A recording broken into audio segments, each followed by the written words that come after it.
समय की बात है। एक गरीब किसान था जो बड़ी मेहनत से अपनी गुजर बसर करता था। एक दिन जब वह खेत में काम कर रहा था तो उसे जमीन में कुछ चमकता हुआ दिखाई दिया। जब उसने खोदकर देखा तो वहाँ एक घड़ा निकला।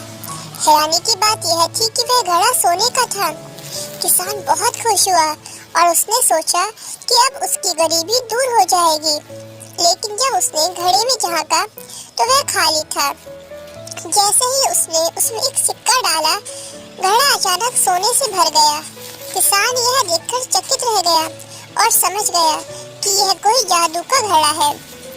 अब किसान रोज उसमें एक सिक्का डालता और घड़ा सोने से भर जाता। धीरे धीरे वह अमीर हो गया, लेकिन साथ ही उसकी लालच भी बढ़ने लगी।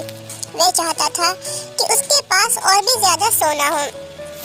एक दिन उसने सोचा, अगर मैं इस घड़े में ढेर सारे सिक्के डाल दूं, तो मेरा घर सोने से भर जाएगा।